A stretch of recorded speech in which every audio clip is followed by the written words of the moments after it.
Jagan craze ఏమాత్రం తగ్గలేదు. ఎవడైనా మనిషి అన్నాడు, మృగజాతి పుట్టాడు తప్ప ఇదిగా తప్ప ఎవరైనా మనిషి అన్నాడు విపత్తుల్లో వినుకొండలో ఒక సంచలనం జరిగితే జగన్ క్రేజు ఏమాత్రం తగ్గలేదు అని ఎక్కడైనా ఏ పేపర్లోనే వేస్తారా, ఏ టీవీలోనే వేస్తారా? ఒకసారి యూట్యూబ్లో తొంగి చూడండి ఒకసారి. అది ఎంతవరకు సమంజసం? ఇందుకు గత అతను ఓడిపోయింది, ఇందుకు గత అతను 11 సీట్లు వచ్చింది. ఇంకొకటి మూడో సినిమా లోపల పోయాడు, లోపల డ్యాన్స్ వేస్తుంది, లోపల గుండెకాయ కొట్టుకుంటుంది. జగనన్న జగనన్న జనమంతా నీ వెంటే. జగన్ ఉంటే ఆడిపోయినారు. జనమంతా నీ అంటుంటే 11 సీట్లు ఎందుకు వచ్చినాయి నీకు? ఆడ కూర్చున్నాడు, ఆడ కూర్చోకొని వాళ్ళందరినీ పెట్టుకొని మైండ్ చెడిపింది ఆ మనిషికి. పెట్టుకొని ఇంకా స్టార్ట్ చేశాడు. ఏం కాదమ్మా, నీ కొడుకుకి న్యాయం జరుగుతుంది. నేను ప్రతిపక్ష హోదా లేకపోయినా ప్రతిపక్ష నాయకుడిగా ఉన్నాను, నేను పోరాడతాను, నేను నిలదీస్తాను. నీ బిడ్డ పోవడం నాకు బాధగా ఉంది. ఆడిపోయి అమ్మ ఒడమ్మా మనిషికి 15,000 అన్నాడమ్మా, ఒకరికి 15, ఇద్దరికి 30 చెప్తారా? వాళ్ళకి అర్థం కాదు, నోరు తెరుచుకొని చూస్తూ ఉన్నారు. అతను కూడా ఏమన్నా ఏడుస్తాడేమో, అతను కూడా ఏడిస్తే మనం కూడా పైన పడిపోయి ఏడద్దాం. బాధ ఉంటలే ఎవరికైనా, బాధ ఉంటలే ఎవరికైనా. మనం కూడా అమ్మ నాయన చచ్చిపోయినప్పుడు తట్టకని ఎవరిని వస్తే పైన పడి ఏడ్చేస్తాం. వాళ్ళంత బాధ తప్ప హృదయంతో ఉంటే ఇతను పోయి మనిషికి 15,000, ఇంకోటికి 30-45,000 అన్న. వాళ్ళు బెత్తరపోయి చూస్తున్నారు. ఈయన్ని ఏడెందుకు చెప్తున్నాడు అంటే అతనికి ఎక్కడ ఏం మాట్లాడాలో తెలియనంత మనస్తాపానికి గురైపోయినాడు. మనస్సు చెలించిపోయింది, ఒక సైకో అయిపోయినాడు. అతను ఎర్రగడ్డ మెంటల్ హాస్పిటల్ చేర్పించడంలో ఎటువంటి సందేహం లేదు. DNA టెస్ట్ తర్వాత జగన్మోహన్ రెడ్డి మానసిక టెస్ట్ కూడా చేయాలా, ఇది 100% అయిపోయింది. అక్కడికి పోయి ఎవరైనా అమ్మఒడి గురించి మాట్లాడతారా? దాని తర్వాత బయటకు వచ్చాడమ్మా, బయటకు వచ్చినప్పటి నుంచి వణకుతున్నాడు ఆ మనిషి. ఎందుకంటే అక్కడ ఉండేది ఒక సాక్షి మాత్రమే కాదు కదా, 100-150 ఛానళ్ళు ఉన్నాయి. ఎవరు ఏమడగతారో ఏది అడిగితే మనం సమాజం చెప్పండి టకటకటకి పెట్టేశాడు అంతే. ఇంకా టకటక 1 by 1 వెళ్తున్నాడు. ఇది తప్పు. కళ్ళు మూసు కళ్ళు తెరిస్తే మన ప్రభుత్వం వచ్చేస్తుంది. రాష్ట్రపతి పాలన కావాలా, ఈవీఎం ట్యాంపరింగ్లు, ఫస్ట్ ప్రత్యేక హోదా కావాలా, తర్వాత ప్రతిపక్ష హోదా కావాలా, తర్వాత ఈవీఎం ట్యాంపరింగ్లు, ఆ తర్వాత కళ్ళు మూసి కళ్ళు తెరిస్తే 5 సంవత్సరాలు అయిపోతాయి. ఆ తర్వాత రాష్ట్రపతి పాలన కావాలా. పెట్టుకున్నాడు, చదువుకుంటూ వెళ్తా ఉన్నాడు. పాపం ఎవరో ఒక వ్యక్తి వచ్చి మధ్యలో సార్ అన్నాడు, నువ్వు ఆంధ్రజ్యోతి అన్నాడు. సార్ అంటే మొహం చూసిన తర్వాత కింద చూస్తే కదా ఆంధ్రజ్యోతి ఏదో తెలుస్తుంది. గబక్క నీది ఆంధ్రజ్యోతి అనే అతని మీద సీరియస్ అయిపోయినాడు. ఎందుకు సీరియస్ అయిపోయినాడు? అతను ఒకటి రాసుకో ఉన్నాడు, అది రాసుకుని అతను పంపించేసేయాలి. మీరు మధ్యలో క్వశ్చన్ అడిగితే మీరు ఏం క్వశ్చన్లు అడతారు తెలుసా? సార్ మాచర్ల నియోజకవర్గంలో గుండ్లపాడు అనే గ్రామంలో తోటా చంద్రయ్యని జై చంద్రబాబు ఉన్నారని కంఠం కోసేశారు, అప్పుడు మీరు ఎందుకు పరామర్శించలేదు అని మీరు అడగతారని భయంతో మీ మీద కసురుకున్నాడు. అమర్నాథ్ గౌడ్ని ఒక 10వ తరగతి చదువుతున్న కుర్రాడు వాడు అక్కను పట్టుకొని ఏదో తప్పుడు మాట్లాడి ర్యాగింగ్ చేస్తే తట్టుకోలేక నిలదీస్తే కిరోసిన్ పోసి కాల్ చేస్తే మీరు ఎందుకు పరామర్శించలేదని మీరు అడగతారని భయపడ్డాడు. అనంతబాబుని ఒక ఎమ్మెల్సీ తన డ్రైవర్ సుబ్రహ్మణ్యం చంపి డోర్ డెలివరీ చేస్తే ఆ రోజు మీరు ఎందుకు వచ్చి పరామర్శించలేదని మీరు అడగతారని భయపడ్డాడు. సొంత బాబాని గొడ్డలు పెట్టుకుని ఎర్రగంగిరెడ్డి, దస్తగిరి, వీళ్ళందరూ సునీల్ కుమార్ ఎవడు యాదవ్ కావచ్చు, అవినాష్ రెడ్డి కావచ్చు, ఒక 5-6 మంది అక్యూజులు కలిసి మీ బాబాని చంపేస్తే ఆ రోజు కూడా మాట్లాడి వెళ్ళిపోయావు, కానీ కన్నీళ్లు మీరు ఎందుకు పెట్టలేదని మీరు అడగతారని చెప్పేసి ఆ వ్యక్తి భయపడిపోయాడు. లేకపోతే ప్రెస్ వాళ్ళు అడిగే క్వశ్చన్లకి ఇవ్వడం నా బాధ్యత. మొన్న కూడా చాలామంది నేను మాట్లాడిన 4-5 క్వశ్చన్లు అడిగారు. నేను మాట్లాడేది మీరు టెలికాస్ట్ చేయడానికి వచ్చిన పని అయితే మీరు ప్రెస్ వాళ్ళు ఎవరు? మీకు వచ్చిన క్వశ్చన్లు, డౌట్లు, నన్ను నిలదీయడం, నన్ను ప్రశ్నించడం, నన్ను ఎదిరించడం, అవసరమైతే నన్ను బెదిరించడం అనేది ప్రెస్. ఆ విధంగా అతను పట్టుకొని నానా మాటలనేసి అక్కడి నుంచి అంతకుముందు కూడా ఏదో పిన్నెల రామకృష్ణారెడ్డి గురించి మాట్లాడుతున్నప్పుడు కూడా ఏదో లాస్ట్ క్వశ్చన్ అడుగుతుంటే వెళ్ళిపోయాడు. అంటే ప్రజలని ఏదో మభ్య పెడదామంటే అందరూ చదువుకున్న వాళ్ళు, 170 సీట్లు 164 శాసనసభ్యులు గెలిచారు, 21 ఎంపీ వచ్చింది. నేను ఈరోజు ఒకే ఒక మాట మాట్లాడుతూ ఉన్నా. 26 జిల్లాల్లో ఉండే 175 నియోజకవర్గాల్లో పులివెందుల, రాజంపేట, బద్వేలు, పొంగనూరు,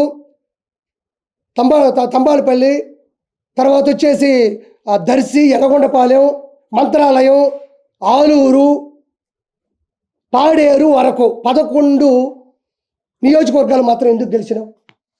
కడప, రాజంపేట, తిరుపతి, అరకు 4 ఎంపీ సీట్లు మాత్రం ఎందుకు గెలవాల్సి వచ్చింది? 11 నియోజకవర్గాలు 4 ఎంపీ సీట్లు మాత్రమే గెలవాల్సినంత అవసరం ఏముంది?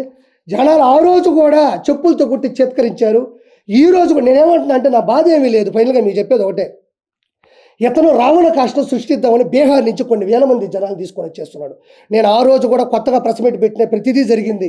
140 నుంచి 160 సీట్లన్నా, వేమిరెడ్డి గారు గెలుస్తారన్నా, పవన్ కళ్యాణ్ గారు భారీ మెజారిటీతో గెలుస్తారన్నా, తిరుగులేని మెజారిటీ కూటమి గెలుస్తారని చెప్పిన జగన్మోహన్ రెడ్డి వెంకటేశ్వర స్వామి చేత కాలుతో తన్నించబడతాడని కూడా మీకు చెప్పిన. ఈరోజు కూడా చెప్తా ఉండా, అతను రావణ కాష్టం సృష్టించడానికి సిద్ధంగా ఉన్నాడు. అంటే మధ్యంతర ఎన్నికలు అంటే ఏమంత అవిశ్వాసం జరిగింది, ఏమంత అవిశ్వాస తీర్మానం ఉంది, ఏమంత ఒక వ్యక్తి, ఒక రషీద్ అనే కుర్రాడు, ఒక జలాన్ అనే కుర్రాడు, ఇద్దరు ముస్లిం మైనారిటీ సభ్యులు ఇద్దరు కూడా ఆల్రెడీ వైఎస్ఆర్సీపీలో ఉన్నోళ్ళే. వాళ్ళు వైఎస్ఆర్సీపీలో ఉన్నారు, ఫోటోలు దిగుతున్నారు.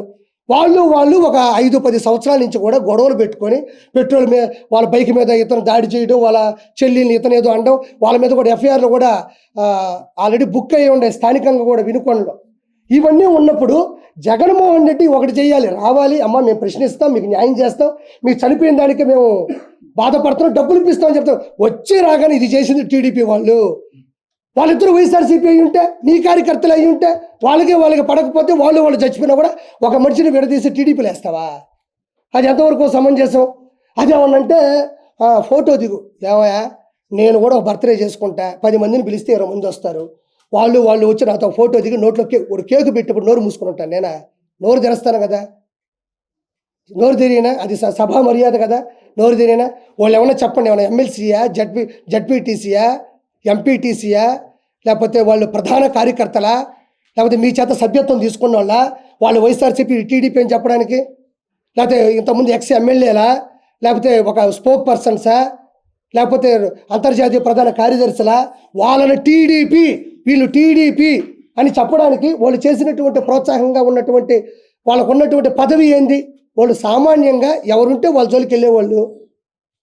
కాబట్టి ఆ విషయంలో కూడా వాళ్ళిద్దరు వైఎస్ఆర్సీపీ కార్యకర్తలు, వాళ్ళు కొట్టుకున్నారు, చనిపోయినారు. కానీ అందరం కూడా బాధపడాల్సిన విషయం ఏంటంటే, వాళ్ళు ఆ విధంగా కొట్టుకోవడం, చనిపోవడం, నడి రోడ్డు మీద కూడా జరగడం అనేది వాళ్ళ తల్లిదండ్రులు తీరని దుఃఖం. అది వాళ్ళు త్వరగా కోలుకోవాలని ప్రభుత్వం కూడా వాళ్ళకి మంచి చేయాలని మనస్ఫూర్తిగా కోరుకుంటాం తప్ప, అది వచ్చేసి టీడీపీ వీళ్ళు వచ్చేసి అంటే అతను పరామర్శించాలంటే ఎన్ని పరామర్శించకూడదు. ఒక చిన్న రుజువు ఇస్తాను. మనోడు ఏమన్నా అంటే, మనం ఏమన్నా అంటే అక్కడ కేకు తినిపిస్తూ ఉన్నాడు, అక్కడ లోకల్ ఎమ్మెల్యే అనుకుంటా, ఎమ్మెల్యేనో ఎవరు, ఒక ఫంక్షన్కి వెళ్ళినప్పుడు కేకు తినిపిస్తూ ఉన్నాడు. ఆ కేకు తినిపించాడంటే ఇది ఏమిటి అన్నాడు, గుర్తుందా? ఏమిటి ఇది అన్నాడు. అంటే కేకు తినిపిస్తున్నప్పుడు వాళ్ళ మనుషులే కదా అన్నాడు. ఈరోజు చూడండి, ఇతను వచ్చి సునీల్ కుమార్ యాదవ్, ఇది బాగా చూడండి ఒకసారి. ఈవిడ వచ్చి భారతీరెడ్డి గారు, జగన్మోహన్ రెడ్డి గారు సతీమణి. వచ్చిందా?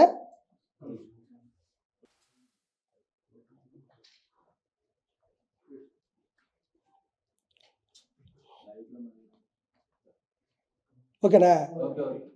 అంటే ఈ సునీల్ కుమార్ యాదవ్ అనే వ్యక్తి ఎర్రగంగిరెడ్డి, దస్తగిరి, భాస్కర్ రెడ్డి, తర్వాత అవినాష్ రెడ్డితో పాటు మన వివేకానంద రెడ్డి గారిని చంపిన కేసులో ప్రధాన నిందితుడు. ఆల్రెడీ అతని మీద కేసు ఫైల్ ఉంది, ఎప్పుడు జైలుకి వెళ్తారో తెలియదు.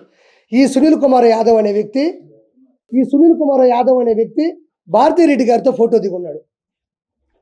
ఇదే సునీల్ కుమార్ యాదవ్ అనే వ్యక్తి అవినాష్ రెడ్డితో కూడా ఫోటో దిగున్నాడు. మీరు కాబట్టి ఫేస్బుక్లోకి వెళ్ళి చూసుకోండి. అంటే ఈ సునీల్ కుమార్ యాదవ్ అనే వ్యక్తి వైఎస్ వివేకానంద రెడ్డి గారి హత్యలో ప్రధాన నిందితుడిగా ఉంటే, ఇప్పుడు ఈ మర్డర్ చేయించింది జగన్మోహన్ రెడ్డి గారి సతీమణి. ఆ సినిమాలు చెప్తారు, పోకిరి సినిమాలో నేను అమితాబ్ బచ్చన్తో తీసుకున్న ఫోటో ఉంది, సచిన్ గారితో తీసుకున్న ఫోటో ఉంది. నాకు వాళ్ళకి ఏ సంబంధం ఉండదు, కానీ వాళ్ళకే నాకు ఈ సంబంధం లేదని తెలియడానికి 30 సంవత్సరాలు పడుతుంది. అప్పుడు నేను ఆ కేసు ఎట్టని కొట్టిస్తేస్తున్న పరిస్థితి తప్ప, ఆ సునీల్ కుమార్ యాదవ్ భారతిరెడ్డి గారితో ఫోటో దిగున్నాడు, అవినాష్ రెడ్డి గారితో ఫోటో దిగున్నాడు. అంటే ఫోటోలు దిగితే అది ప్రథమ సాక్ష్యమా? ఫోటో అనేది ఏముందండి, ఒక పిక్చర్. అది వాళ్ళందరూ కూర్చొని మందు తాగుతూ వాడిని వేసేరన్న ఏమన్నా వీడియో ఉందా, లేకపోతే ఏమన్నా ఆడియో ఉందా? లేదు కదా. కాబట్టి నేను చెప్పేది ఏంటంటే, నేను ఒకటే కోరుకుంటున్నా, ఏదో రాష్ట్రపతి పరిపాలన కావాలా, నేను ఢిల్లీలోకి వచ్చి మాట్లాడతాను, నేను ఒకటే మాట్లాడుతూ ఉండా. బెంగళూరు ప్యాలెస్లో కూర్చొని మంచి ఓటకాయ వేసుకుంటా తాగతా ఎవరైతే చచ్చిపోతే చెప్పండి శవం శవం అని పెడితే చెప్పండి కార్లు వేసుకొని వచ్చేస్తా అక్కడ మాట్లాడేస్తా అంటున్నాడు జగన్మోహన్ రెడ్డి.